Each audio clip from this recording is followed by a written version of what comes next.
What's up, y'all? Welcome to Real Chiz. This your girl Kaya. I'm your boy Morgan. All right, and we got some interesting topics today. Yes, we do. A lot of interesting topics. Yeah. So, what you want to dive in first? I feel like I want to do like a little word of the day. Okay. All right, So I see that. I think everyone should give their word of the day.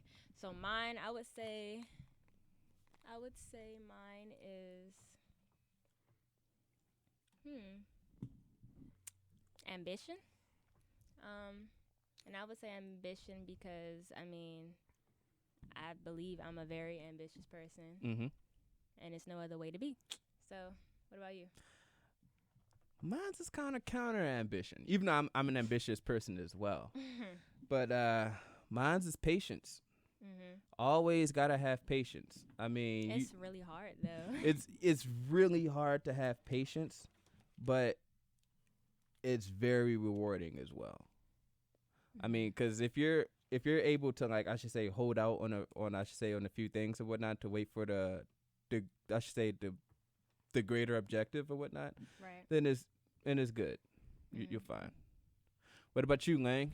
Word of the day for myself, or word of the day as in like a general For yourself. For yourself, for fool. myself? Good question.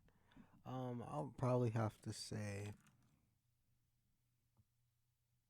optimistic. I'm an optimistic person today. Okay, just today. Just today. So tomorrow you can be a pessimistic person. I could be totally different tomorrow, but today is optimistic person. Okay. Yeah, definitely. Okay, I respect that. Respect that completely. But yeah, ambition. Ambition is key. Right. Okay, so I like that one more. What, ambition? Yeah. Yeah, I bang with that too. But all right, so I have a question. What's up? For you all. Go ahead. All right. Like, why? How do you put this? Why are you here? Not necessarily. Why am I here in the studio? Is that what you mean? Not necessarily in the studio, but period. Like, why are you here? What's your purpose? Oh, like on Earth, or are we talking? Yeah. And what do you? Yeah, basically, why are you here on Earth? What do you expect to accomplish while being here? I expect to accomplish everything I set out for. That's quite redundant, come to think about it. But Right. yeah, pretty much my main goal or whatnot is I want to get into the media industry, and with that, like there's certain steps that I have to take, and I want to make sure that I go to the best routes possible in order to do that. I mean, the only person that's really going to hold you back is yourself, really. I mean, because the worst another person can do is, of course, they can try to hold you back or whatnot, or they can tell you that they can't do it. But wherever there's like a will, there's a way. So if you think that you still can do it, you might as well try out to do it. And I know that I can, so that's what I will do. Right. What about you, Great Lane? Let's see. Why are you why here? am I here? Right. Just to achieve a purpose, to find something that I like and accomplish goals and dreams that I have for myself, and to take care of my family, and you know, that's what I think is important to me, and that's why I'm here. Family's important. Yeah, I mean, at the end of the day, everything. family and friends is pretty much all we have, really. I mean, I say family first. Yeah. Friends, Yeah. Well, yeah. Well, like there's some friends and whatnot that you can become really close with to a point where they are like your family. Right. So that's why I guess, but kinda at the drew in same friends. time, at the end of the day, you can lose them, you can gain You them, can lose 'em, you can rather gain they're 'em. as close as family or not. You're right. Absolutely right. But I feel like I'm here to make life better, mainly for animals per se. I'm honestly more about animal welfare. I do believe that I want to affect the lives of people as well, but mainly I want to positively affect the lives of animals and create and discover different ways to make them more comfortable. Get on your nerves, huh? Yeah, it's blinding me. But yeah, to make their lives more comfortable. Yeah. Okay. Well, pretty much in doing that, you can probably find solace in making human lives much more comfortable as well. Yeah, I mean, because they can see what you're doing and whatnot, and they see that you're out here like busting your tail, and that can probably it can push them to probably do the same thing. Probably not to like follow your dream, but I should say help them out like in their own subjective way. Because I've been considered an extremist and all that other stuff. You've been considered an extremist? Yes, and I'm like, I mean, I feel like. Well, I've been considered the devil before, so. Well, that's. I mean, that's good completely to know. Different. That's good to know. Well, yeah, I think I went a little too extreme on that. Wait, but how are you an extremist? Because you love animals? I mean, I feel like, I guess because at one point I used to believe, and I still kind of do, that we shouldn't eat animals. I mean, because there's other ways to get our source of protein. Mm-hmm. And I mean, I feel like it's wrong for them to eat us, but it's right for us to eat them. But you know, I feel as though we shouldn't eat them at all. We should all become vegans, vegetarians. You know, yeah. Salads are good. Salads are great. Yeah, salads are good. I had a salad today for lunch. Oh, lettuce lovers, bruh. I love me a good Caesar salad. It's just awesome. Oh yeah. Right. I like salad too. I can't front. Yo, but I don't know. Talk radio. Eat more salads. That's the goal for the week. Eat more salads. Right. But also, how was our weekend today? I mean, how was our weekend? Our weekend today. You know what I meant. How was our weekend today? I don't know. My weekend was pretty good. Got a lot done. Got a lot of golf done. Typical weekend for me. Got some homework done. You know, making some phone calls and getting some interviews done for summer jobs and internships. And that's what's up. Looking for our special guest, getting in contact with our special guest tonight, Dr. Gaines. He's going to be on the radio with us. And the top of our 7-hour. But yeah, that's what I did this weekend. Got a lot done. And in the election, gearing up for the election and, you know, checking the sources and seeing what's going to happen and, you know. Nice. Good weekend. What about you? I had a good weekend. I mean, I got some homework done. You know, I finally got back into the knack of writing again. Because I kind of stopped writing for a while. I just been real busy with school and stuff like that. But I kind of started that back up again.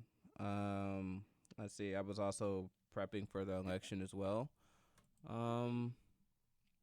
I was talking to a lot of connections back in Baltimore, trying to see what I can do for the summer internships as well, just like Lang. And yeah, did a really good productive weekend. Okay, that's good. Well, What about you? Yeah. As for me, I traveled to Kansas City, Missouri. Oh. First time there? First time on a plane. Whoa! Yeah. How was that experience? It was it was different. So we were there for like, I believe 4 days. It was like for a AFA conference, and that's Agriculture Future of America.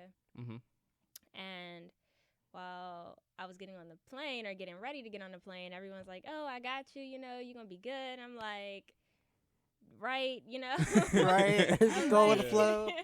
I'm like, I don't know, cause I don't know, since I've always had I don't know, cause I like roller coasters to a certain extent, but I don't like them cause I hate how it makes my stomach drop. Yeah.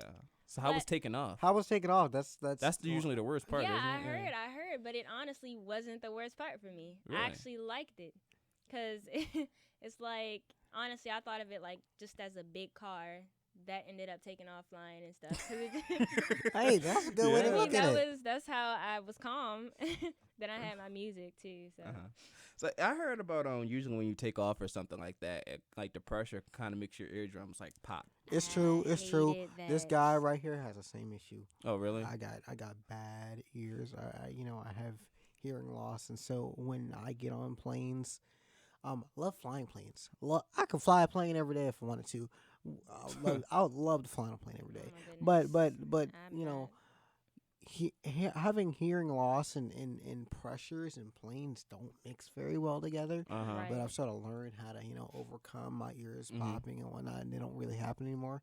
Now, when I was younger, ears popping left and right, but it wasn't a good experience. But it happens. It's definitely a true fact. Oh, true. Right. I mean, well, I'm really sorry to hear that. I was it's cool. so It's cool. It's irritated cool. I was irritated with mine. I can only imagine how yours was. But The secret is gum. You gotta chew gum on the plane. Yeah. oh, okay. I mean, I don't Like you start off like when I actually get did on the end up plane. chewing gum. When I get on the plane, I start, and when I'm in the boarding section of the airport, getting onto the plane, I start chewing gum. When everybody's loaded onto the plane and they start doing the announcements and the safety precautions, I take out another piece of gum and I throw that piece of gum and I start over fresh. My ears are already adapting to the pressures of the plane. When they close the door, I start chewing another gum. Right when they start taking off, start another piece of gum, and once I chew it for a couple minutes and they're up in there, I'm good. That's how you got to do it. Well, yeah, I guess I'll use that next time. I mean, all my headphones, because my headphones know I'm pretty good. I was cooling with those, but yeah. I mean, I ended up I like being over everything, because like when we finally like got to Kansas City, you could see all the open space and stuff. I never knew there was a Kansas City in Missouri. I honestly did not know that. I thought it was just in Kansas. The way they explained everything, it was so confusing, because like we were on one side of the bridge and apparently that was Kansas there's a City. river, right? There's a river that cut there that's on two sides. And then one's Kansas City, Missouri, one's something else, and I'm just like, whatever. Just take me to the hotel. But interesting. then the time was different. The time zone. I didn't know that. Yeah, I didn't know that. Yeah. What's that? That's the central time zone, isn't it? Yeah, what is it, 2 Kansas? hours back? Hour back? It was an hour It's back. an hour back. Yeah. Yeah. That's also difficult. I had that problem this week too, trying to contact interns, and most of my internships that I'm looking at are on the West Coast. So Right. trying to call them and get in contact with them, it's easy, but you have to realize if you're calling at 9:00 our time, it's either 7:00 or 6:00 there. So you gotta realize, oh, okay, when you type in an email, okay, let's talk at 1 p.m. You gotta be like, okay, 1 p.m. our time. Yeah, it happens. It's just whatever. Oh yeah, plus Nicole, you had to deal with the whole daylight saving issue as well, right? I did. I got no sleep while I was there. I really didn't. Was that a general rush or just like amped up, or just didn't sleep? No, it was the time, and then how they had everything. It was like, so from 7 a.m. I guess I don't know why we had to get up that early, but it was 7 a.m. to 8 o'clock. We had to do something 8 o'clock to 8:15. They gave you mini breaks, but at the same time we didn't end our day till like 10 o'clock their time, and it's 11 here. And I'm sorry, I go to sleep job early, so that didn't work out for me. Then it felt like everything was taking forever. So I don't know. I didn't get any sleep. Then when I came back, well, because I had to do homework and stuff like that there, but I didn't get anything done. So when I came back Sunday at it wasn't even Sunday anymore. It was Monday when I got back, like 1 o'clock. I had to stay up and type up a paper and finish a PowerPoint for a class I had, then study for a test that I had 8 a.m. that day. I didn't go to bed till 6:30. I ended up missing those classes because I couldn't do it. I was like, I couldn't. That happens. Like your body, it just shuts down. Yeah. It just shuts down. Yeah, that was it. I mean, I'll do it later. I can't blame you. I could have helped you out with the paper. You would have hit me up. I didn't know you would be awake, honestly. What time was it? I don't know. Like, I started it like 1 o'clock. In the morning? Yeah, didn't On finish Sunday? till 6. What was I doing? But not even in the morning. It was Monday morning. 1 a.m. What was I doing Monday? Was I up? See, I think I was up. I'm usually. It's a good chance I'm usually up to like 2 or 3 o'clock every day. So yeah, Okay. Well, I'll make sure I send you that paper. All right, bet. Well, actually, no, I lied. The daylight saving time's been kind of killing me lately. I don't know. I've been going to sleep really early, come to think about it. Right. I don't get time to do that. Sleeping is like not in my vocabulary anymore. What is sleep? Yeah, what is sleep? I don't know. It's like a vague what is memory. Sleep? College kids, what is sleep? It's like something I used to do in my past life or something. I don't know. Right. My breaks when I go home for breaks and whatnot. Y'all don't even know. That bed is my best friend. I sleep so much, it's just stupid. I don't even get to do that. I study during my breaks. Yeah, wait until Christmas break when you have like a month off. Oh, you talking about those? Yeah, those breaks. Yeah. Not like during the day. Yeah, no, not those mini day breaks. Oh, I be working all the time. And everything. That's not anything. Yeah, wait until we get into these big 3-4 day breaks. I can't wait. I can't. Thanksgiving. Bruh, who you telling, man? Shoot, I need some food. Yeah, but Thanksgiving. That's something to be thankful for. Man. Great food and more sleep. Yeah. Right. I mean, it's sad. Like the closest thing I had to a home cooked meal was Chick-fil-A. That is sad. Yeah, I'm in a need of some home cooking. I mean, I can't really count the calf as food. I mean, that's just processed material that you just need to live. So, yeah. Right. God bless the calf. Oh man. God But bless I the think calf. I can say I somewhat ate good down there. You know, when they had like the Mexican themed foods, but when they actually had actual food, no, because You just weren't used to it. their food, it was how they made their meat. It was still red. Oh, so it was like It wasn't well done. It was rare, medium rare, or whatever. Yeah. But it was still bleeding, and I wasn't. That's like feeling bacteria prone right there. That's I how you get it. wasn't feeling it. That's how you get a tapeworm. Ugh.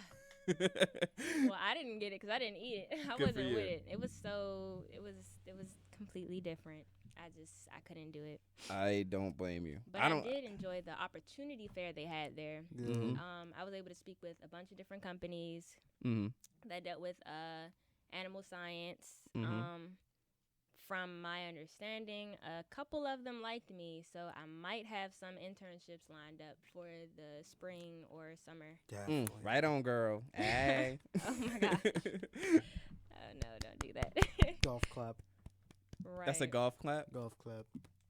But I also learned about this app called Knacks. Knacks. Yeah, it's called What's Your Knack or something like Oh, that. knack. Yeah, you've played it? No. Oh. I thought you said knacks or something. I mean, it's like the same thing, but it's like you play the game. Apparently, like employers are starting to use it now. But you play the game and it tells you what you're good at. Like it tells you you're not. Mine was one was creative. One said I was a critical thinker. It said a lot of different. Well, things. you are creative, but are you a critical thinker? I don't know. I mean, Time will tell. I mean, I believe everything that I got was accurate, extremely accurate. Okay. Yeah. All right. maybe. Much more accurate than them horoscopes, right?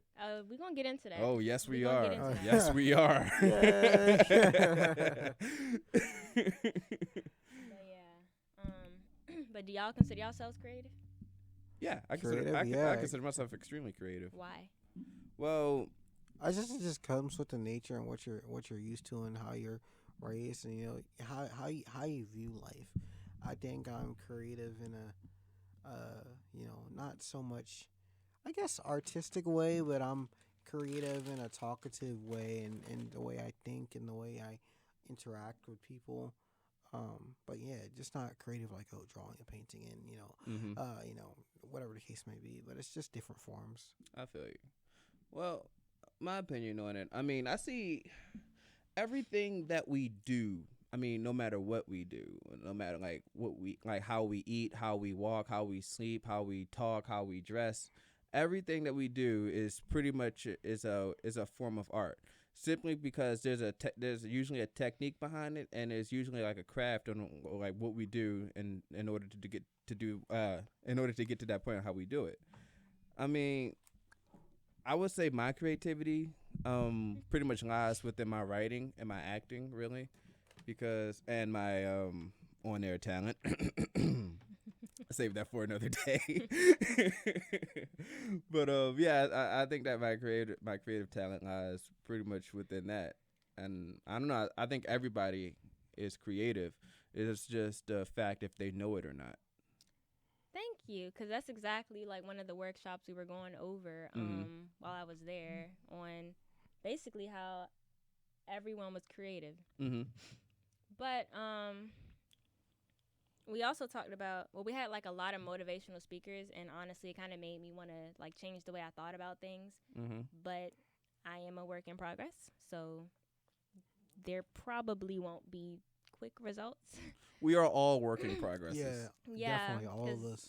One of them was like U-turn thinking, and that's basically when a negative thing happens to you or you're mad about something, you think of two positives out of the situation. Mm-hmm. And I've been trying. I mean, it's always like, no matter what it is, no matter how bad a situation is, there's always positives. going to be a positive in it, Right. because you always learn something from that mistake. I mean, like, say you messed up completely, and it could be like the worst day of your life. At the end of the day, you learn something from it to make sure that won't happen again. So that's some good that you can take from it. I mean, it's good in everything. Yeah. But if you have a pessimistic mindset, you ain't gonna see that good at all. Positive thinking. Oh, folks. also, Yes. listeners, viewers, if you want to call in and you want to talk about a subject we talked about previously, and if you believe we're moving too fast, just bring it up. Yes. We will go back and talk about it. Yes, we would. Yeah, what's the phone number we got listed for the viewers? All right. Our phone number is 410-621-2958 or 410-621-2959. Yeah, so call in and get your voices heard. Yes, call in. Definitely. We are yeah, we're waiting for those also. But ouch. Injury in the studio. Something like that. Election But so election day. day. Yeah. What I tell you, folks? What I tell you? You jinxed it. So It's your Morgan's fault. It's your fault. Of course, blame the black man for everything. No, you just said what you tell us. You the one who jinxed it, right or wrong. Right. I cannot confirm nor deny my jinxing. Morgan is currently in the studio at UMES if y'all look for him. Yeah. I mean, y'all in here too, He'll so. be leaving at 8. We'll open the door for y'all. Okay. So there's gonna be a mob outside. Yeah, or we'll something? take the back exit. Hopefully. Okay. No, I'm going to watch. But anyway. There Hey, goes. like for the record, the person that won the presidential election, I did not want them to win. I've never been so angry in my life. Like, I felt like I'm more disappointed than angry. it was a mixture of both, but it's like today was literally a crappy day. Yeah, Like- you can see, especially on campus. Like I've of course it rained today here at UMES. Kids, and I say kids, young adults, and the teenagers and the people that go here, especially the people that voted and that were in the the theater last night watching the coverage of the election. They just seemed like that they had a gloomy sort of cloud over them, and it was just weird. It was Yeah. a sad day at UMES. My first period Yeah. teacher didn't even show up for class. It Really? was just like we were there for a good about It hit a lot of people. I think election coverage stayed on a long time because people are required to be informed on what goes on, and being on at 4:00 in the morning. I can definitely say I stayed up till about 2:30. Fell asleep about 2:30. Woke up about 4:00. So yeah, definitely. Son, I fell asleep at like 11 o'clock, and like I had like I had like a weird. Oh, we have a caller. Oh, we have a caller. Okay. Uh-oh. Yeah, just calling in. Hey, I got a question for Nakai. How was it being the black sheep? Oh yeah. What, at the Kansas City? Yeah, how was it? Yeah. Like, you was like kind of like the only black person, except for your probably three-person squad. It was me and like 6 other people. Oh, so there were 6 black sheeps. Yeah, Oh, okay. but I think I was Yeah, the but only one in track I'm pretty one. sure she was like out of the group. Yeah, I was separated. Okay. But you should talk about my experience. Okay, so I feel as though it was very awkward for me. I've never been around so many white people before. Gotta say it how it is. Yeah. Yeah, I was uncomfortable, honestly, because I was literally looked at like, what is this? why are you here? Yeah. Like, okay, and no one really talked to me. It was. So it's just nobody talked to you. So it's Yeah, just you not by really. yourself. Kind of. I mean, I had to force it upon people. Like, hi, how are you? Hi, What's how your are you name? doing? You know, I Oh, had so to, you was forcing okay. Mhm. Yeah, that's you that's should what I you had to do. I was supposed to network while I was there, so I surely did. But I do believe, Was it uncomfortable being a black sheep? Yes, it was uncomfortable being a black sheep. What is it calling a black sheep? Well, Is that like an inside joke? Nah. Well- you never heard that before? The black sheep? No. wow. Well, Yeah, the black sheep is like the outsider of the group. yeah. Oh, okay. Gotcha.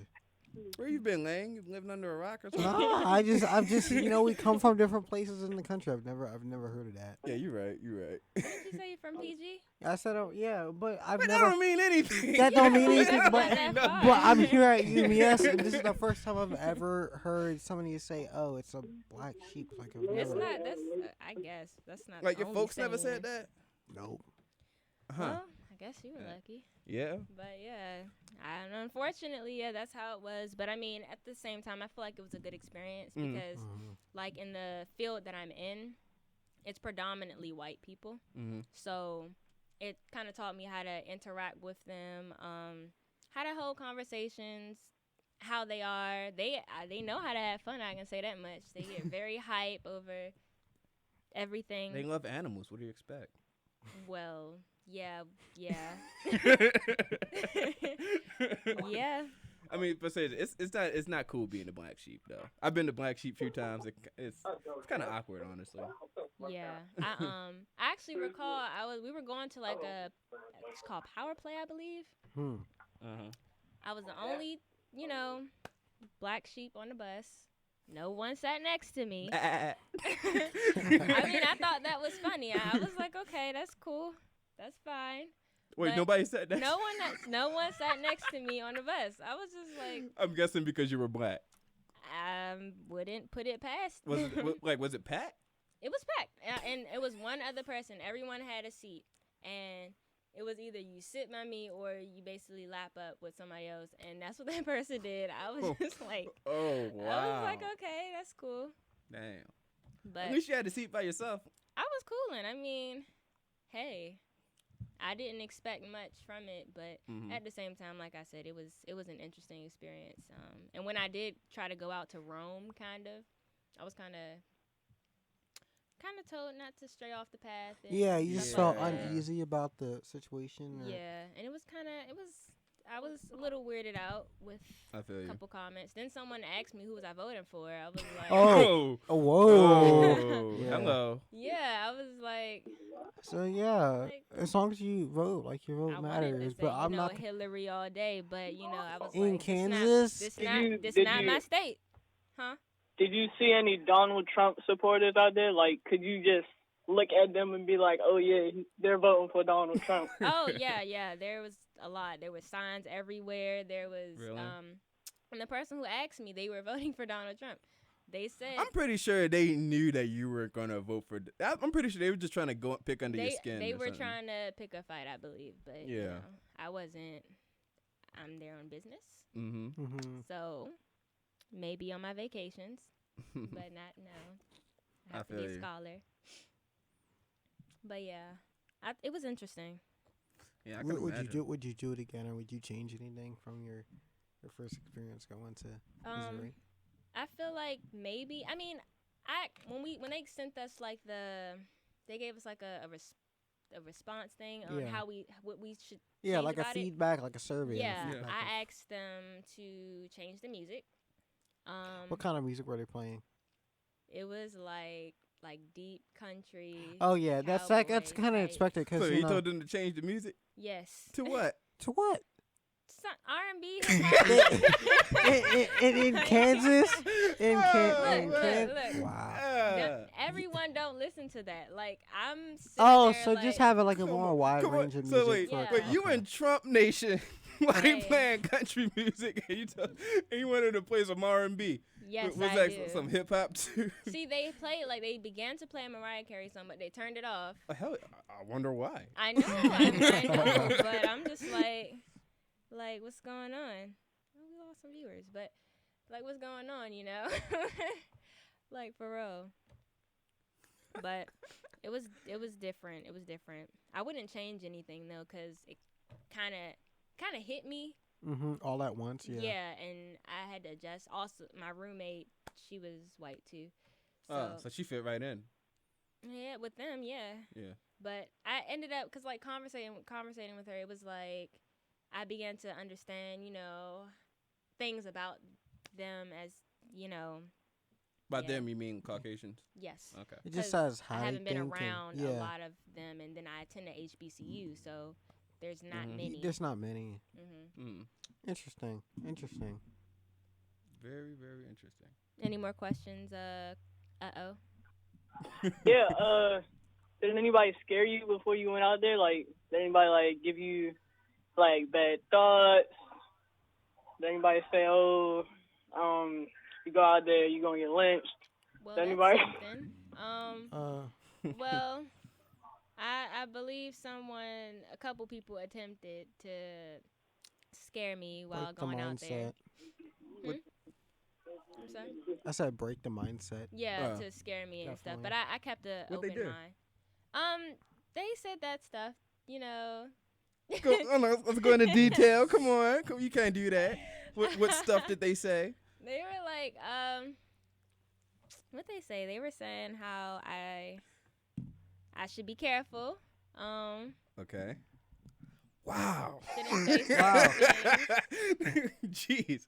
Keep going. Keep Yeah, going. how I shouldn't say certain things. How I could possibly be lynched or whatever if I step, These wrong people side. said that to you. No, not there. I was like the people that were trying to scare me while coming down here. Like people here. Oh. Yeah. Oh.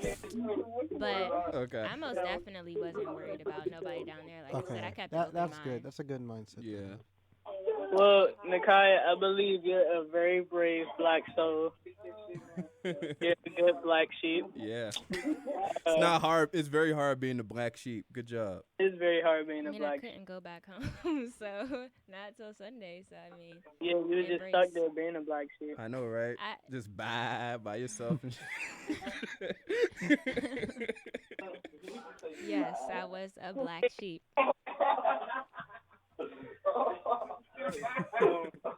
Next, any other questions? No more. Anybody got any questions?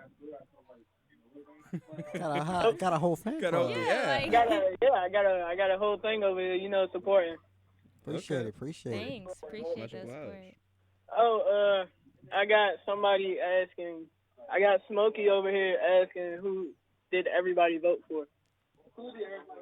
I'll just straight up say it. I voted for Clinton. I think that was a safer option for me to choose, just with my views on certain things, and just from what I've seen over the past 8 years, I thought it would be the most viable option. Yeah, that's who I voted for. I feel you. Me, I ain't vote for Hillary or Trump. Green Party I candidate. voted for Jill Stein. I mean, like, Who is that? she was a third party. I knew she wasn't going to win, but I just couldn't give my vote to Hillary. Like, Well, that's part of the reason why. Why she's not? Whoa, oh, really? So even you though, really need- Yeah. Okay, all right, Yeah. all right. Okay, Morgan wait. is in the Before, studio okay, if you want to come find him. All right, so yeah, all right, come find me, people. I would love to educate y'all. All right, here we go. So the thing is, the reason why I voted for it, because I already knew Maryland was going to be a blue state anyway. Maryland always been a blue state, so I wasn't. No, really, and we have a Republican governor. that was just a mishap. No, I mean, look who was running. I mean, seriously though, we're going way off topic with this, but bruh, he was going up against the freaking lieutenant governor under Martin O'Malley, like he ever had a chance of winning. Child, please, he was going to lose any day of the week. Firstly, that sorry. doesn't matter. The point is, see, no one even knew who is she? Who you say? What was the name? Jill Stein. She's not a Democrat or No Republican. one knew who Jill Stein was. She is gosh. clearly So what- irrelevant. So what? Are It was y'all just gonna between- bash me for this? No, No, we're I'm not not. bashing you All right. per se. I'm just saying I would Well, Donald Trump or Hillary Clinton. the thing That's is, what it was. the thing you is, know? the reason why I really thought about it long and hard. The thing is, the reason why I just didn't vote for Hillary was just because we're just gonna play into the same ballpark of what we always do when it comes to politics. I mean, the thing is, I just couldn't get past the Clinton Foundation and what she did with the pay to play thing, with the whole Clinton Foundation when it came to Haiti, the whole email thing, and how she literally, her and the DNC actually sabotaged Bernie Sanders' campaign. I mean, she just did a lot of messed up stuff, and I But how just do you couldn't know bring that myself to do Jill? it. I'm sorry. What's her name again? Jill Stein. Jill Stein. How do you know that Jill Stein didn't do any bad stuff? Well, thing is, if she did, there's absolutely no record of it. And the thing Because is, she was as I would- irrelevant. as- No one knew of her. okay, are you gonna? All right, I don't. That's the reason why I voted, because I just couldn't give my vote to Hillary. Thing is, like, the reason why I voted for Jill Stein was because her views and whatnot on the situation favored more of that of Bernie Sanders, and I was a fan of Bernie Sanders, so I went over to Jill Stein. Okay. Well, Interesting. that's nice So, to hear everyone's vote. Like, I knew that she was irrelevant, and I knew that she wasn't going to win, but I just voted for the person who I thought it was fit, that was Yeah. better for office. Mm-hmm. Even though I think, in actuality, I don't think any of those people are fit for Yeah, office. I think for the people that I guess the millennials in the late '90s, people that got the vote for the first time, just really had two options that were maybe okay in some people's eyes, but they just weren't qualified candidates. It's, with the Clinton controversy and the emails and the FBI and just people going after her because of, whatever case they want to do. And then looking back at Bill Clinton's presidency, saying that, it's going to be a third Obama term, but a fourth and fifth, Clinton thing. Bill Yeah, Clinton that thing term. was- that I whole think thing. that just psyched people out and said, okay, we don't want this, Well, it didn't. I wouldn't say it psyched me out. Really, I wouldn't mind. But the thing is, it was just Hillary was just. I just couldn't get past it. Yeah. I just honestly, Definitely. when it came to the trust factor, I honestly did not trust her. Mhm. I honestly can't. And I already knew I wasn't going to vote for Trump anyway. I mean, voted for Donald Trump. oh really? It's like, nah, it's like, Oh. nah, it's like, Say, nah. Everybody, fired. come get. Like, Shoot. Don't Come start get war her, on the not radio. me. I mean, man. I mean, y'all gave me heat for voting for Jill Stein. She voted for Nah, Trump, nah. and y'all ain't giving her nothing. the reason I they're saying don't that even know is who because, Jill like, Stein it, is. Go ahead. What was I that? think she said she didn't know who Jill Stein was. Oh yeah. Yeah, the reason they're getting on you about voting for them because it all boiled down to two candidates. Uh-huh. And I honestly the person, don't think I seen her name on the thing when I went to vote. You I did probably her name was on the ballot. You probably just I didn't didn't notice hear it. Yeah, you Yeah, probably her name was on the overlooked it. ballot. Yeah, it boiled I'm down just to saying, Because two if you're candidates. because What- depending what on moment? whether you're a Democrat or a Republican, the party typically gives you the ballot for whatever county or whatever region you live in. A ballot of who is in that party. So if you're a Republican, it's gonna say, okay, you can vote for Mr. Trump and Mr. Pence, but it's gonna give you, your Republican side of the ballot. What that they want you to affiliation look. was Jill Stein? She was the Green Party. Green Party, and I think what's the other guy? He was libertarian. Yeah, okay, Okay. independent. Yeah. That makes sense because they never win. It always boils down to Democratic or Republican because that's what Mhm. everybody is. Like they're either Democratic or I Republican. mean, the thing is, it's kind of sad. that I mean, makes like the me thing think is, what- we said that we live in a democratic society, but we only have two And big that- what major is it parties, called? and that two makes major me parties. think would have Bernie Sanders had the chance, basically saying, "Hey, I'm a Democrat," but prior to the election and prior to the candidacy and the campaign trail, saying that, hey, he was one of the lone independents in the Congress. Yeah. One of the longest serving He was in the Congress. in Vermont, right? Yeah. Yeah, he was in Vermont. And that's just interesting to look at. I would love to know what would happen. I think just people's mindset of Bernie Sanders, I think they were relatively good. People I think had some concerns and some little flaws of with Bernie Sanders that just didn't, Bro, the Clinton campaign and the Democratic National Committee, that's the people that are literally in charge of the Democratic Party. They literally sabotaged this man's his campaign. Cause the whole thing was called like the Bernie blackout or whatnot, where they just completely avoided him from the media or whatnot, where they wasn't giving him that much attention. I don't know all about that. If that's completely true. Oh, you don't know about that? No, I'm not saying I don't know about it. I've heard of it, but I don't think that's. Pretty much all the major media outlets when it came to when they were covering it, like CNN, MSNBC, dare I say Fox News, but all of them were pretty much avoiding him really, and he was just pretty much getting his his name through social media and a few TV shows. But that's it. Cool. Okay. But yeah. Hey, caller. I have one more question before I hang up. Yeah, go ahead. So what are your views on Trump? I mean, he's saying he's going to end gay marriage. He's kicking out all the immigrants. And there's people in D.C. burning flags and starting miniature riots. Like, what is your views on all of this? I say my view on Trump is I don't agree with all his policies, but my thing is my again I was talking to my parents earlier in the day, and they said, hey, him being president is not going to change, but you can make the difference in someone's life, in someone's views. So be politically active for the things that you support, and you can't judge a book by its cover. Having a gentleman from New York being loaned $1 million from his father, and having a TV show and a radio show and having real estate property and golf courses, be able to become a president with no political background at all basically says that in America anything is possible, and we have to wait and see where his presidency is going to go and what views he's going to take part of, and what views he's gonna be associated with. But we'll have to see. I can't completely count. I'm a Democrat, but I'm not completely counting him out. But we won't be able to know, what impact he has on America until further down the road. I mean, thing is, for me, I pretty much disagree with everything that man says, honestly. The only thing not me, Trump. With Donald Trump, yeah. The only thing I probably agree with Trump on is like the whole veterans thing, where they should be taken care of after they come from war. That's common sense. But when it comes to everything else, I completely disagree with the man. But at the same time, he hasn't really done anything yet. Like, by that I mean like in terms of like power and office. So I just want to wait and find out. Like, I just want to see what will happen first.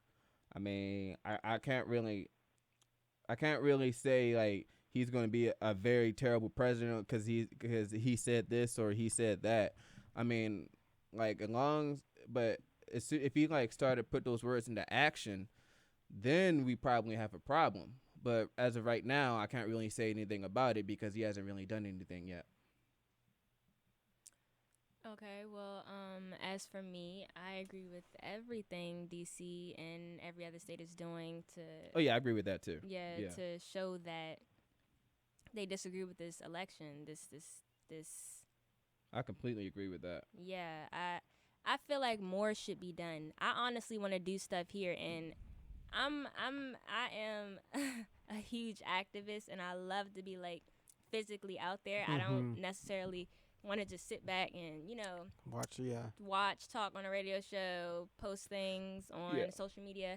I want to be out there doing stuff, but I don't know how to direct my anger or how I feel towards it. Like, honestly, riots, I don't have time for a riot because I have classes and stuff like that, and my grades, I gotta keep those up. So well, the best way to do that, in any way, I mean, is to voice it through politics. I mean, of course, like riots and whatnot, that's like the voice that what Martin Luther King. It's the voice that are unheard. Mm-hmm. And I agree if that's a way to get your voice across, but it's not the most productive way of doing it. It's productive, but there's a lot more productive ways that it can be done. And one of the ways is actually going through, I should say, politics and whatnot. Because, like, if the game and whatnot is pretty much corrupt as it is, or as people say it is, I mean, the way that needs to be changed is through the inside itself, not through any outside forces. Mm-hmm. I mean... Well, how would you... Because I'm a college student. I'm a freshman, and I want to know how I can get involved specifically, because I at this moment, I'm not able to necessarily get involved directly with politics. Well, yeah, neither can I. Right. So I mean, I'm like, I want to know what I can do now. I would say definitely from the experiences I've had in, you know, SGA and working with county officials and state officials, I would definitely say if something means something to you, I would first thing, you know, I'll get a group of people that are with your cause or things that you support. Send a letter to that local statesperson or that local congressman and say, hey, this is what I'm passionate about and this is what I want to see happen because I think, you know, such. And then, you know, go to DC and definitely lobby and be peaceful about it, definitely, but lobby about it and, you know, have your special interest group and, you know, tell the people, the American people, you know, Congress what you're passionate about.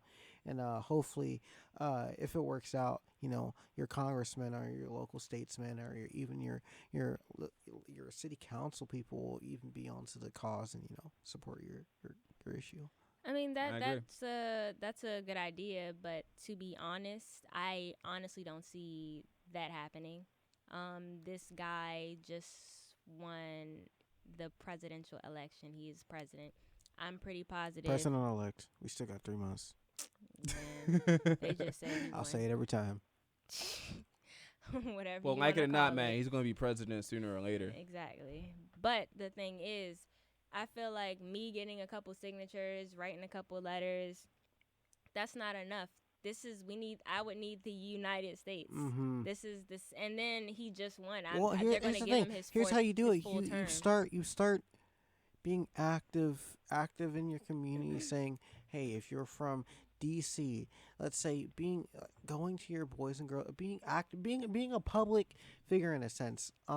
For some of my friends, they've had the opportunity and the privilege to serve in SGA in like school capacities, being like, you know, your SGA president of your school, and then they go on to say, hey, I want to be an advocate for the county because this is what, you know, county kids, especially education wise, this is what they need and this is what they want. And then they end up going through the state and they go through the county and then they go national and say, hey, on a national level, this is what we care about, and this is what, you know. Hello.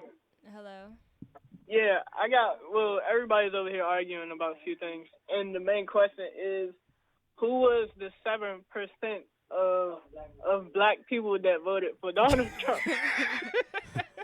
The ignorant one. They probably hiding right now. That we'll probably never know. Yeah, we'll never know. I bet Ben Carson's one of them. Yeah, probably. Yeah. His retarded self. Oh, I can't say retarded on there, but his special self, man. But thanks for calling in. Thanks for calling in, guys. We're gonna go on a mini break. All right, thank you. All right, we'll be back. Peace. Yo, we're gonna talk a little Black Lives Matter, a little, you know, election news, and All Lives Matter. We got a special guest with us tonight, Dr. Kathryn Barrett-Gaines, one of the associate professors here at UMES. She her PhD was studied at Stanford University in African American history, and she's been here since 2004. So, Dr. Gaines, welcome to the show. Hey, thanks a lot. Thanks for knowing a lot about me. That's nice. Hi, Dr. Gaines. How are you? I'm good. How are you guys doing tonight? We're doing We're great. good. We're great. So I just want to start off with just a quick question. Do you believe Black Lives Matter? Haha. Yes. Okay. After you say, the important thing is, the founders of Black Lives Matter, there's three women, they said it best when people asked them about All Lives Matter. They say, it would be nice, wouldn't it, if all lives mattered? And if all lives mattered, we wouldn't have to say Black Lives Matter. And that's true. the problem. Is all lives matter is a wish, it's a hope, but it's not a reality, and that's the problem. Right. How do you feel about people saying all lives matter? Well, it's obnoxious. It's more than obnoxious. It's hostile. It's aggressive. It's intimidating. It's bullying. It's intended to silence people. It's a threat. It's a hostile act. There's nothing innocent or sincere about it.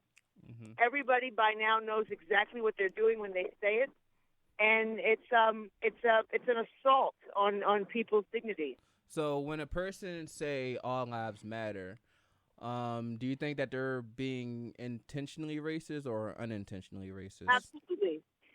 Intentionally. There's no unintentional racism now. That's been blown out of the water, especially by yesterday. We all know that nobody can hide anymore. Mm-hmm. Everybody's exposed. Everybody's out. And, playing these silly games with themselves and pretending that, here's the thing, I think. Because of our history and because of our history of inequality and of positioning some people as more important than others based on culture and skin color, we know that that Black people have been taking care of white people's feelings for 400 years. Uh-huh. Just trying to make sure that white people don't get too offended or too called out. Everybody's trying to take care of white people. And I think that has just got to stop immediately. Mm-hmm. White people, taking care of white people has only led us to Trump. And I think that we got to call this out. We got to call out every single thing white people do.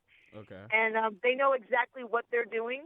Mm-hmm. And they're very fragile people, white people, very unable to handle criticism, unable to take responsibility for the system from which they benefit for absolutely nothing but being the color they are.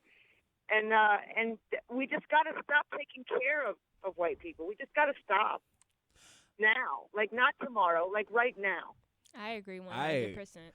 Wow, I am your new number one fan. Right. You are an awesome person. Well, it's funny. It's not funny. Nothing's funny. It's like nothing's funny anymore. I used to think that racism was best handled by comedians and could take care of it by making fun of people. But I don't think that anymore. Like after today, I don't think that any of this is remotely funny. It's horrifying. It's like we're in some kind of nightmare.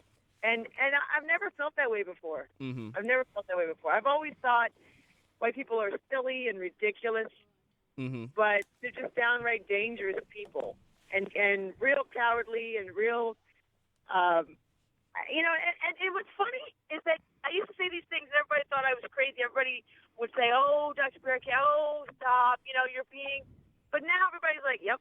Yeah. Nobody's telling me to quiet down anymore. It's like, yep. The cat's out the bag. Yep. I definitely think with the results that we saw last night that America is being not viewed in a certain way, but certain people are looking at different issues in a different state of mind from what they did 8 years ago. Definitely in a sense that I think America is clearly more divided in a sense that they have a black president that they weren't expecting they didn't really want in office in the first place. And so if you looked at the CNN report last night, there was a gentleman who said right at the tail end of the broadcast that this is white backlash. Yes. I sort of, not to be on one side of the issue, but I sort of kind of agree with it. They want some sense of normalcy, to come back into the political spectrum and, back into what the government is, always been known for. Very. Right. Never really thought about it that way. That's. Well, the problem I have with that is the word normalcy. I mean, normal just means back to white supremacy, right? Yeah. Right. Yeah, definitely. Yeah, I mean, that's, we got to stop calling that normal, people. We got to stop giving these words. That's not normal. That's horrendous. That's. So my question is to you: do you think I'm sorry, I didn't mean to cut you off, but when Donald Trump says he wants to make America great again, do you think that's just another form of white supremacy? Yes. I mean, what we've seen in the past 8 years is America becoming greater and greater and greater. Like, that's what we've seen. We've seen great. Here's the thing. People wonder why I teach African American history. Because it's the greatest story. It's the greatest human story ever told, ever witnessed. Here are people. This is a culture created by people, brought here by force, and under conditions never before seen by humanity, and never before exerted by one group on another. And through that, create a culture that is now the world's biggest commodity and most treasured, cultural creation. Yeah. And under conditions nobody has ever had to survive for this amount of time. The people have been enslaving each other for 10,000 years, but never a hereditary, permanent slavery with a stigma that's going to last 4 centuries. And in that, going on to create and innovate and be greater and greater and make America greater and greater through all of this, in spite of being hated, in spite of being consistently belittled and humiliated, to make this, just continue to build this place. Where do you see that story? It doesn't even, it sounds like I'm making it up. Yeah. It doesn't sound like a real thing. And so we finally, like, I'm almost crying, like, when I'm driving right now, because it's like, we finally did something unbelievable. Like, I mean, and we've spent 8 years getting better and better, and to have somebody say, let's go back to a fictional time when Andy Griffith didn't have any black neighbors. I mean, it's all based on some mystic myth in some white man's head. Yeah, and that's really unfortunate to hear. I definitely think with just governmental wise, that now that the Republicans own the Congress, basically in both the Senate and the House, that and with Donald Trump being able to become our next president, I think that America, especially minority groups, LGBT youth, Latinos, people of different religions are definitely scared tonight, and I think they need reassurance that, hey, they're gonna be okay. Not saying with Trump. I don't think that's really gonna happen with Trump, but I think they just need to be reassured that everything's gonna be. I think you're making a really excellent and important point. I was telling some of my students today, when I got my, as you mentioned, I got my PhD at Stanford, and I always thought California would be a dangerous place to live because of earthquakes. Yeah. For some reason in my head that would be dangerous. And I remember after I got this opportunity to go to Stanford, of course I never considered earthquakes at all. I went to Stanford because, you go to Stanford, you take that opportunity, right? So definitely. I remember when I got there, there was I walked into the history department, and there was a sign, and it said what to do in case of an earthquake. And the first thing on the sign said, when it's over. And I suddenly, all my fear disappeared when I realized the earthquake is going to be over, and I'm still going to be here. And I realized I had never thought of that before. All my fear of earthquakes always assumed that they would never end. And so I think what you're saying, and it's important, is that this earthquake will end, and we'll all still be here. Yeah, definitely. And you know what? President Obama will still be here, and Hillary Clinton will still be here, and Michelle is still here. We're all still here. They're not going away. We're not launching Barack Obama to the moon after January 20th. Yeah, definitely.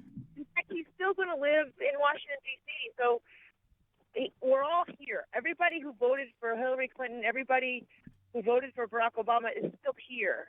And so we can take comfort in that, I think, you know? Yeah, I think it's a wake-up call for people in certain minority groups and causes that they stand for, that Trump and the Republican Party don't really stand for, saying, hey, let's get together and be peaceful, but stand up for a cause. I don't know if you listened to our show a little earlier tonight, but we were saying, hey, if you don't agree with somebody or a certain policy or a certain issue, get together with a group of people, and especially in a college setting, since we're a well-known university, get together with a group of kids and a group of students and say, hey, get to your city council and your local county and your government and your head official and say, hey, I'm not okay with this, and be a special interest group, or just stand up for the causes and go rally in D.C. and make it peaceful and see what your congressmen or your government officials can do for you.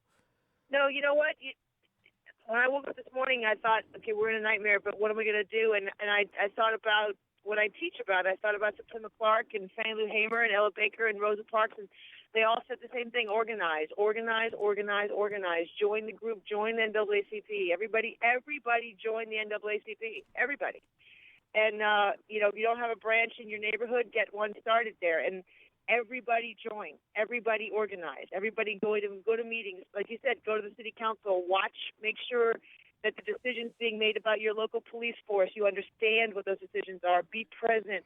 Be there for the voting.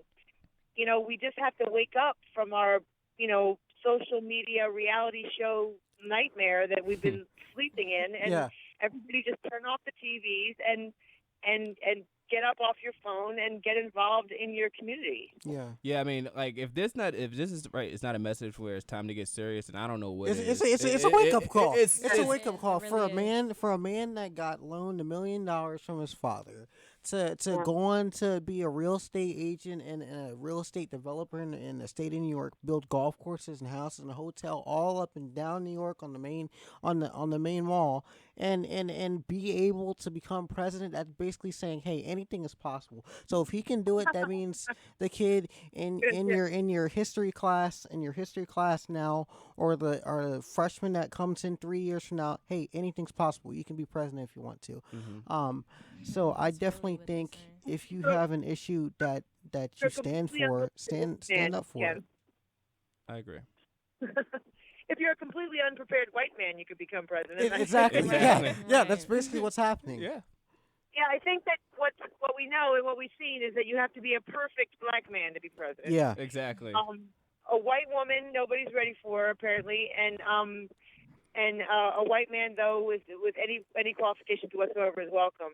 And I think that one of the things that's always bothered me about this country is that there's no room for just ordinary black kids to be ordinary. Exactly. You have to be a Superman or you're going to jail. And so that's where we know we are nowhere near justice, because you should be able to be an average, ordinary black kid and have a great life. Yeah. And we're just not there. So I have a question. Pretty much through all the turmoil that's been pretty much going on ever since. Let's go with Jim Crow. Right. Out of the map. Yes, sure. Do you think that America has improved, got worse, or stayed the same? Let me just say yes. All three. Okay. I love to point this out. It's very important for people to. I teach this thing called historical thinking, which is you have to take yourself out of what you know, put yourself in a different time period, and imagine. Imagine what you saw. Right. Very important thing to do. 1867. 3 amendments to the Constitution were supposed to make this a perfect place to live. 1, end of slavery. 2, every human born in America is a citizen. And 3, black, as turned out, men have the right to vote. This was the best time in American history. 1867 was supposed to be the pinnacle of human achievement. Yeah. Well, immediately everything got backtracked on. 100 years of darkness follow until Rosa Parks whips Montgomery and into wakes up Birmingham. So, yes, it got great. It got great in 1867, and then it plunged into darkness for 100 years. So the answer is yes. It gets better. It gets worse. It stays the same. And then one of our problems is because we're Americans and we have these ridiculous myths that we base our lives on. One of the myths is time brings good change. And that's a myth. Time brings change happens all the time, but it ain't always good. You have to watch right. The Voting Rights Act of the Voting Rights Act of 1965 was gutted in 2013 by the Supreme Court, and that's why Donald Trump is president, because we no longer have to watch the South vote. The South closed 800 voting places in black and low-income areas. That's why Donald Trump is going to be president. Wait, can you repeat that one more time? So the Voting Rights Act is a really important thing in 1965 because 100 years before, everybody got the right to vote. Well, men did, and immediately white people totally freaked out and flipped the script on black people and just sucker punched everybody and took away the right to vote. So 100 years later, people like A. Philip Randolph and Fannie Lou Hamer finally convinced Congress that you've got to watch the South. You can't just let them do whatever they want when it comes to voting. You've got to watch the South. Every Confederate state is still screwing black people. So Congress finally said, yeah, you're right, under President Johnson, and we passed the Voting Rights Act, which meant every former Confederate state up until 2013, every time they made a slight change in anything having to do with voting, where they were going to change the color of the curtains on the voting booth or change the font on the voting cards, they had to clear it through Congress. Well, thanks to your friend Clarence Thomas and other people in the Supreme Court, after 100 years, after 50 years, the Supreme Court decided, they're fine. The South can now handle its own voting. We don't have to watch them anymore. That never should happen. Yeah, I mean, one of the telltale signs. It's never going to get better. Mm-hmm. And we live in the South, and we should know. You know, like one of the telltale signs that it wasn't getting better when Mississippi. Was it Mississippi or it was Alabama when Alabama finally abolished their slavery laws in 2012 because they quote unquote forgot that that the laws were still implemented. It literally happened at the same time back in 1967 where they quote unquote forgot to give women the right to vote as well. And I'm sorry. It's kind of great that you bring up the 13th Amendment and everything, because the 13th Amendment did abolish slavery, except for those I should say in prison, and that's where we get the whole mass incarceration thing from. And that is the whole mass incarceration thing that we have now. And that's just a modern day Jim Crow. I mean, well, the modern day slavery. Here's the thing. Yeah. And one of you guys mentioned this a second ago. You said, clearly things have gotten worse, or clearly there's a new rise and whatever. No, all this stuff's been going on. There's a clear line between slavery and prison. Mm-hmm. It's as clear as day. This is not hidden, and it's been right in our faces all the time. We're just so busy trying to take care of white people's feelings, we didn't want to mention it. And then the other clear line is between slave catching, the Ku Klux Klan, and modern police forces. There's a clear line. You bring that up as an interesting point, that the KKK actually basically supported Donald Trump for president, which basically still tells that racism is still exists in the United States, which is definitely not okay. It ain't going nowhere. Racism. But so much scarier than the Ku Klux Klan. I mean, you can handle a bunch of toothless hillbillies in robes. Definitely. The scary thing is the men in suits and ties who are basically no different. Yeah. And they're the ones that have been making laws and judging court cases for 150 years based on the same principles as the toothless hillbillies in their robes. And so we can't forget that, we can't pretend that it's something that the KKK is the problem. It's every one of those 43 million that voted for Donald Trump. It's not a small group; it's a gigantic group of people. I definitely think that last night with the election and seeing Pennsylvania and especially Michigan, those are typically Republican states or Democratic states. I know Pennsylvania is a Democratic state. Yeah, Democratic state, and to see those counties, those diverse Democratic counties, pull away from the norm of being a Democratic state. And I was kind of shocked seeing that state go red last night, and then seeing in Michigan, Detroit, and your East Lansings and your different cities that are typically a diverse black communities go to the white spectrum, saying, hey, I'm in a Republican state or a Democratic state, let's go with Trump. I was completely shocked because those electoral votes are close last night. Yeah. And when you think about voter suppression, Donald Trump, until he won, talked about rigging. And one of the things that the main rigging, there's very little voter fraud in the United States. There's statistically a 0% voter fraud. But the rigging that you see is redlining and changing districts and drawing lines around neighborhoods so that make sure that more white people but white votes count more than black votes. And also, the other thing that we do, it's kind of game show. It's almost like, Wheel of Fortune or something when they touch those big screens and then the whole state turns red. It's so disrepresent. It doesn't help you understand what's going on. Like you mentioned counties, even one county at a time. Like if you look at what Maryland did in this, Maryland went, for Hillary, but let me tell you something. It could easily have gone for Trump. Prince George's County went for Hillary with a clear majority. Anne Arundel County was almost even. It went for Hillary, but almost even with Donald Trump. So there were so many counties in Maryland that went completely for Donald Trump that she could have easily lost Maryland too. And Maryland has never gone.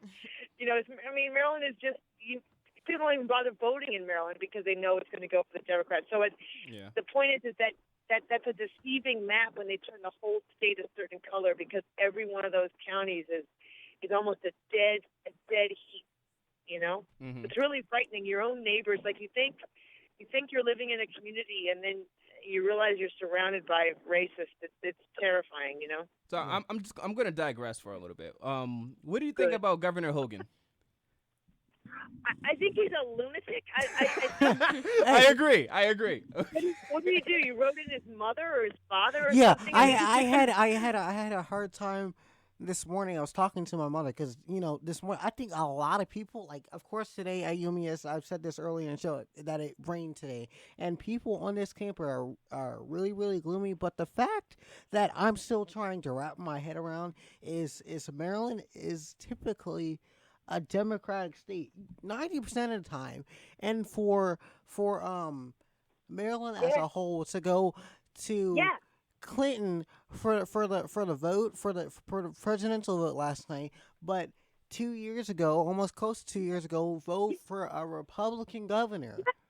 It's like what are we? See, that should have woke people up, but it didn't, because we were all still sleeping and watching Dancing with the Stars. It's like, what the heck happened there? And I think what happened there is his opponent, Anthony Brown. Didn't excite anybody. Anthony Brown thought he could just skate in because he looks sort of like Barack Obama. Yes. He does, yeah. Anthony Brown is short, and Americans don't elect short men, and we're just idiots. It's like Americans are just idiots. But you know what? You guys are not, and I'm really impressed with you guys, and it's so exciting to talk to people who are not idiots, I have to say. But I can say the same. The other day I was saying we must have been talking at the exact same time to somebody, because I was saying, what's Maryland doing with a Republican governor? And who's this, this lunatic who, these Republicans who won't endorse Trump but vote for him, or won't, that whole nonsense that politicians, my favorite definition of politics is the art of deciding who's important. Yeah. And that's Larry Hogan's problem. He's a Republican, but he's got a Democratic state, so he's got to dance around and read his father in instead of being brave enough to say. It's like even like Martin O'Malley. My brother went to school with Martin O'Malley, and I'm supposed to be a big fan of his, but he really wimped out when he said, white lives matter and all lives matter, and just you got to be brave. Martin O'Malley said that? Yeah, that was the end of him. I mean, he was on some stage somewhere and he said, "Yeah, Black lives matter," and then he said, "White lives matter, all lives matter." And I thought, yeah. Oh man, that's hilarious. I mean, my last little bit of respect for him just dropped. Wow. Huh. I'm sorry. Go ahead. No, I just said my last little bit of respect for Martin O'Malley just went away. Yeah, he just said it's a wimp. I think that somebody said to me yesterday, "Who should be president?" I thought the last person in the world to be president would be me because I would offend everybody. Yeah.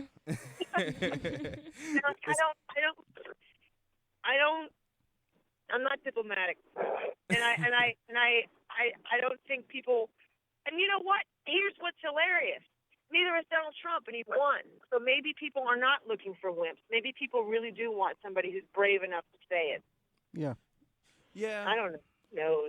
Quickly, Dr. Gaines, we want to look at 3 states that were sort of historic votes or historic wins for Congress, even though the Republican Party still owns both of the Senate and the House. We had Tammy Duckworth from Illinois, who I think is a Filipino congresswoman, first time ever that has happened. Also, we want to look at Kathryn Cortez Masto out of Nevada, is a Latina future congresswoman, and also lastly for the state of South Carolina, Tim Scott, African American future congressman, who will be I think he's the first African American congressman to be elected that's a Democrat in the state of South Carolina since segregation, or what is it? No, since Reconstruction. Reconstruction, thank you. Yeah. Wow, that's a long time. Also, remember there's a senator from California, a black woman senator from California elected last year. Yes, exactly as well. Do you What's think her name? Her name is? Let's see. I forgot. Begins with a K. Yeah, Kathy. That's really exciting. Only the second black woman to be elected to the Senate. The Senate is the last final bastion of complete, total white male supremacy. So, it's a big deal that she was elected. Do you think the President Obama, if he wouldn't have won back in 2012 for re-election, do you think these 4 big main congressional district and votes would have counted from a diversity spec point and history spec point? Wait, say that question again. Say it again. The four congressional seats that got historically put up that I just mentioned. Do you think if Barack Obama wouldn't have been reelected in 2011, do you think that would have happened based off of diversity in history? Well, you know what? You guys are like incredible political geeks. You know so much more than I do. And the cool thing about being a historian is we don't deal with the word if. We just don't talk like magicians. And so I have no idea what would have happened if President Obama hadn't been elected. I love being a historian because we only deal with what actually did happen. Yeah. So that's like, I'm going to leave that up to you guys. You sound like this is your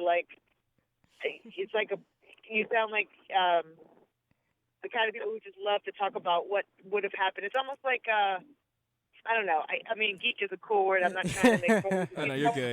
I think it's just that question is way beyond my geekdom. It's way beyond me. I think the people just want to be informed on what's since Donald Trump is basically going to be our president. In a 3-month time period, like what's going to happen to us. We don't want to keep you too long, so our last question for you this evening is, what is your message to the HBCU community, not just ours, but HBCUs around the country, and what do you think we need to do to grow and move forward and say that just in general? Well, I'm really glad you mentioned HBCUs because what I really want the University of Maryland Eastern Shore to think about is whether we really are an HBCU anymore, and I agree. And whether that's really something that we value. And I think what I know and what we saw last night is HBCUs are absolutely essential for humanity. And I understand that budget and the way that we have to run our university, because the state has basically abandoned us, and of course the country has abandoned colleges and will not fund them. I know that we have to sell ourselves to anybody who will buy our tuition, but I'm really, really nervous about the fact that our honors program is largely white, and our writing center is staffed largely white, and it's making sort of a hostile environment for black writers who don't write like they're white and are made to feel like there's something wrong with them. And I think those two things are really, really scary to me, because those are two structures of white privilege and white supremacy that we are harboring and nurturing right in our own HBCU. So I think that we need to look local, and we need to look at ourselves first and make sure that we are not actually creating a hostile environment for our own black students, and we're not somehow making our feel less than and not as good as our white students. It bothers me even have to say that.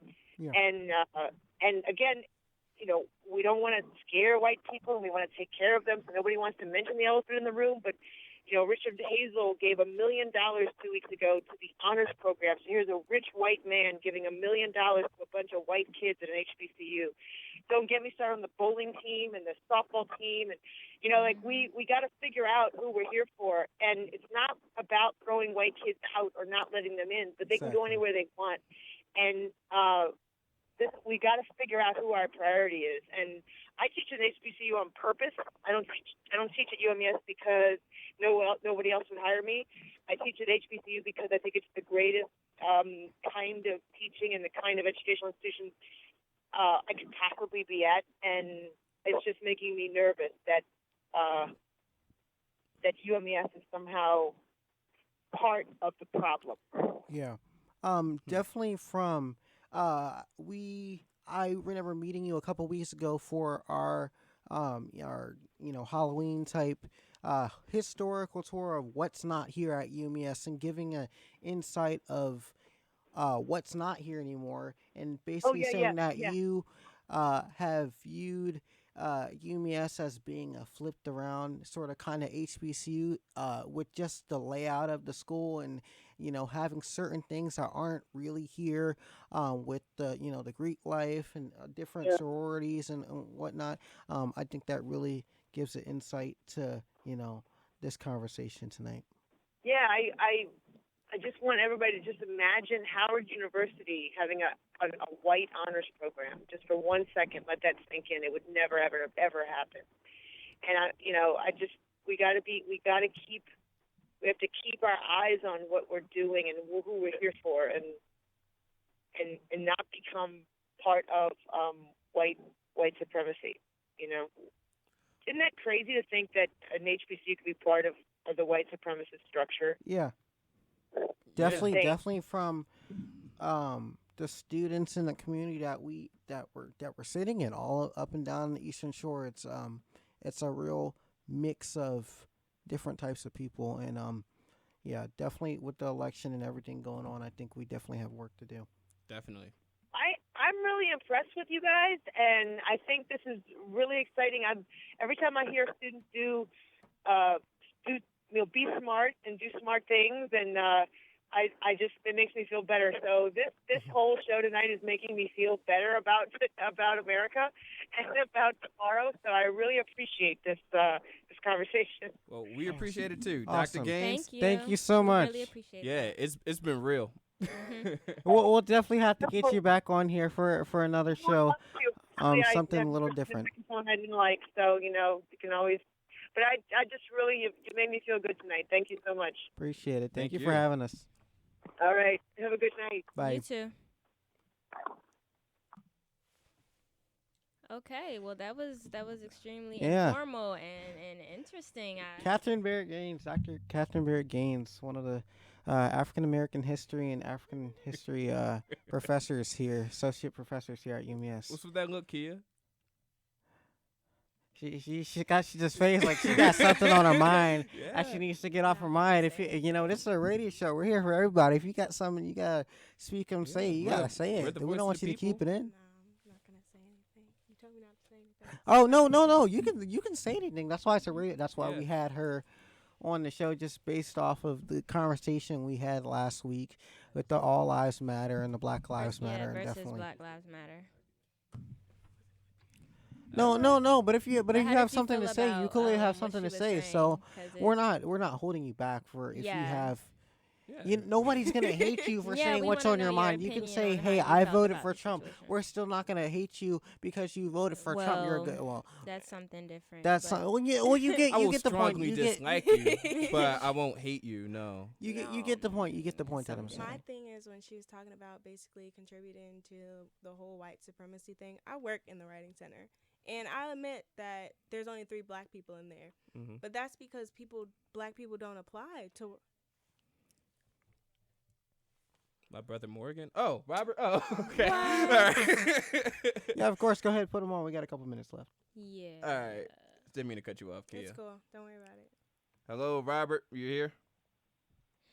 No, bro, I'm not. Oh, okay. All right. Then what were we talking about in a second? But what's up, man? How you feeling? I'm good. How y'all feeling today? Great. We're good. Tired. Yeah. Tired. Y'all sure y'all good at the last night? Y'all sure? We can be better, but We can definitely be better, but we're making it through. Right? We're making it through. a whole lot better. I mean, I don't know. Did you hear our conversation that we had with our previous caller? Yeah, I heard it was great. I love it. Whoever she was, she is awesome. Oh yeah, awesome. Definitely. Like she elaborated on a lot of things I wanted to talk about too. Like she's great. That was awesome. For real. Well, then, I'm proud of you too, Morgan. You asked some good questions finally in your life. Shut up, please. When was the last time you asked a good question? Exactly. Shut up. I didn't even get a chance to ask. All right, it's cool. Robert, do you have any questions or comments you want to bring up for us in the last couple of minutes of our show? I have one question. Yeah, go ahead.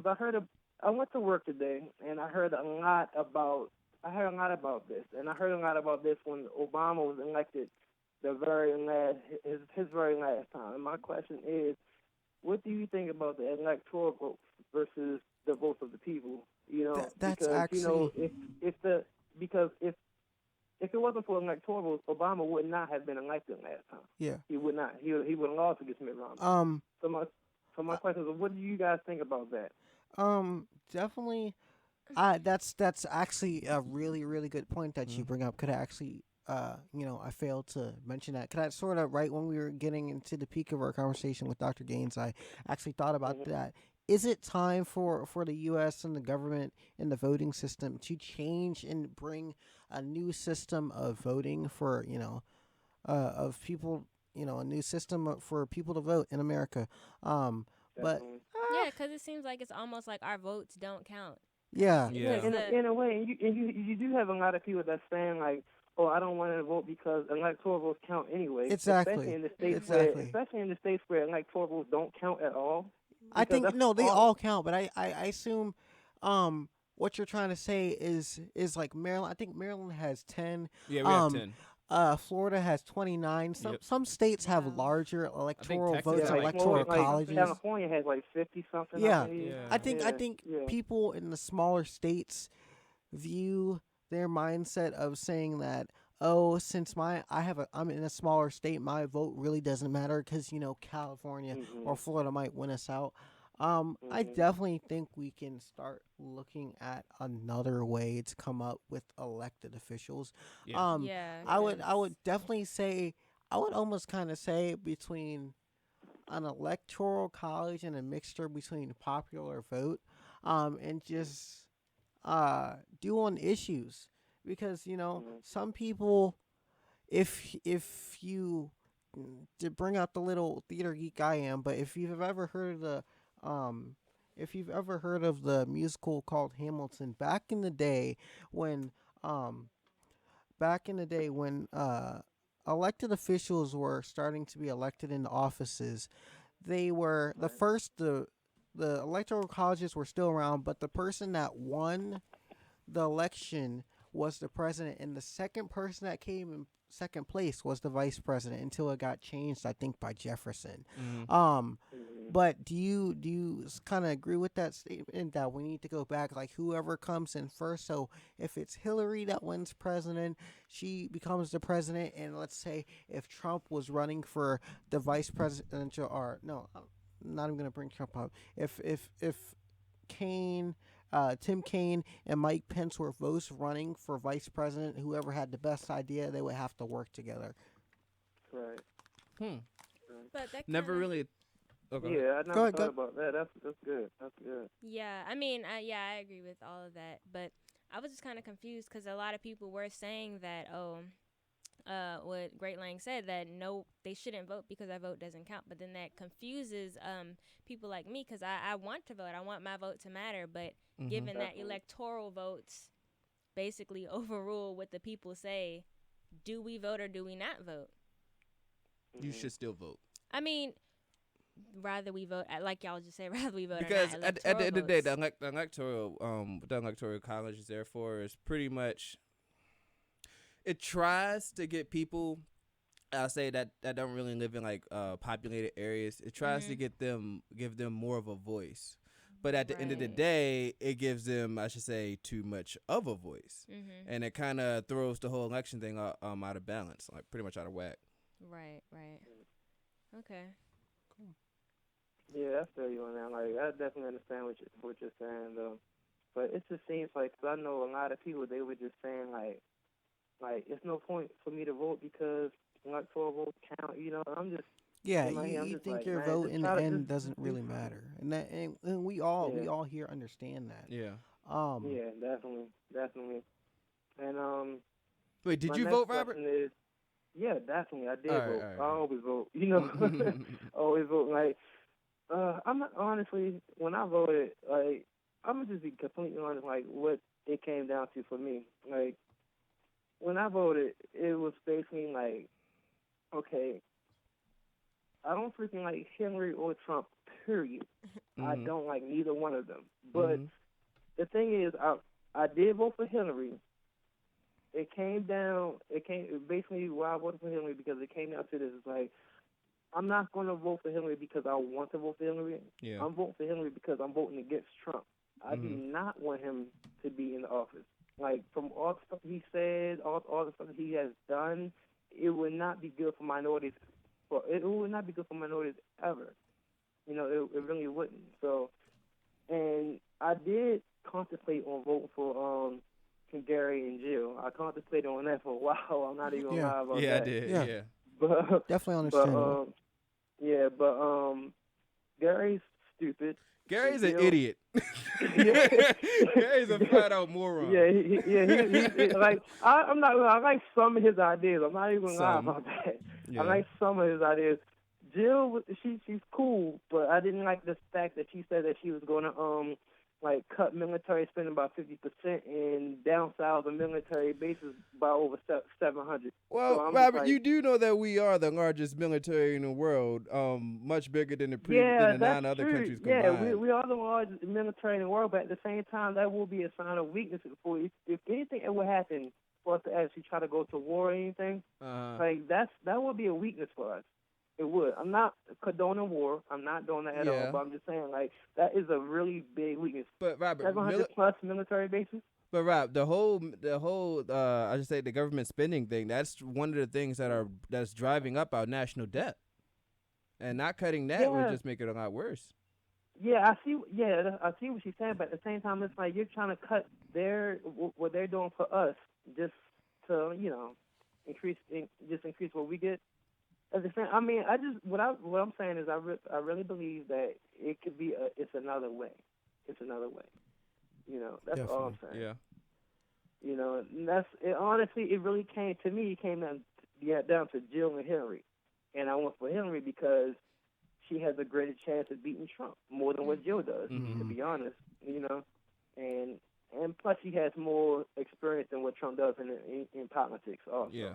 So I voted for Hillary.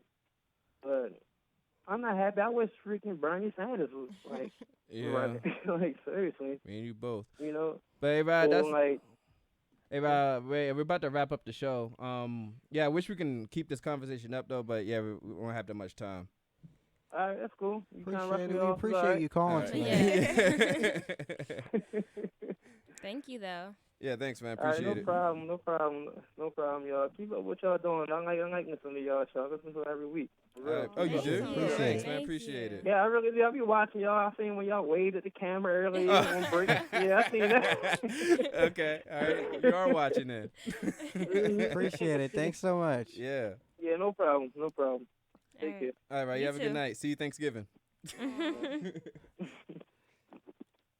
So what you guys? We got about 5 minutes left. Those were some intense conversations. Yeah, they were. So we got about 5 minutes left. Well, let's just get a recap of what everybody's thinking, and then we'll look forward to next week. Well, I honestly was taking in a lot. Y'all were y'all were just going in. I was listening because y'all were bringing up some good points, some things that I either thought of or haven't thought of. Mm-hmm. And listening to Dr. Gaines. Yeah, Dr. Gaines. Yeah, that really. She knows her stuff. Yeah, and I respect that. I was really, really surprised. I mean, I know she's a professor and stuff, but some don't. But she was really for. She was really for us. Yeah, she's down for the cause. That's definitely for sure. Yeah. I think overall, what I feel now, obviously the whole Trump thing kind of sucks. But I think that what Trump winning or whatnot will definitely wake a lot of people up. Of course, the wake up call, we've been, black people in general, we've been missed that wake up call. We just kept hitting the snooze button. Now we're just getting stomped on to be woke up, to be waking up. So I think this right here would definitely get a lot of people, I should say, much more aware. Yeah, and I think we honestly should start the NAACP. But since we have like about 2 or 3 minutes left, I want to start giving some shout-outs. Shout-outs. We got to have a shout-out. Yes. Shout-outs. I want to give out shout-outs to all my supporters, all my viewers, the ones that are new to tuning in. If you're new, welcome. Yeah, yes, welcome to Real Chiz. And our loyal ones. My mom. Thank you for listening. Hey, Mom. Yeah, my aunt, all that. My parents. My second mom. Right. Couple my professors tuning in. Yes, couple of my friends, my family tuning in. Manners, if you did listen, a couple of them that tuned in. Kevo, Smokey, my big cousin, Aunt.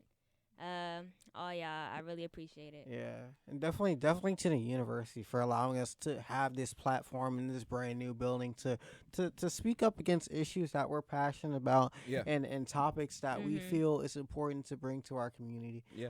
We definitely, all of us, all four of us, all five of us really appreciate allowing us to come into your homes and come into your computers and say, hey, this is what we think is, really important to us. And we also apologize for the Ustream ads. We can't control that. We can't control the Ustream ads, but to come into your computers and say, hey, this is a hot topic that we think you might be interested in. Yeah. And we definitely appreciate it. Yeah, I'd like to give a shout out, to my brother for calling and appreciate it. Shout out to Dr. Gaines, man. I got Dr. Gaines. Newfound respect for that woman. I had no idea, but I respect her. I never met her before either. I want to meet her. I really do. She seems like a very interesting person. Yeah, but shout out to my mom. Let's see, everybody that watched the show. Miss My Burkle, cousins, Mr. my friends Lewis, here, the whole Mr. staff. Lewis. Oh yeah, Mr. Lewis, aka Superman. Miss Burkle, a.k.a. Wonder Woman, doing her thing. Lala, yes. Yeah, our shout manager. out to Lala. on the deck Hey, tonight. girl. Appreciate Hey, it. boo. Shout out to you. Hey. Oh, my goodness. Don't do that. Well, that's about it for tonight, Yeah, y'all. man. It's been real. All right. This was Real Chiz with your girl, Kaya. And your boy, Morgan. Kia. And your the Great girl, Lang. Kia. We'll see y'all next Enjoy your week. night. All right, Peace we'll and see y'all chicken next grease. week. Oh, my God.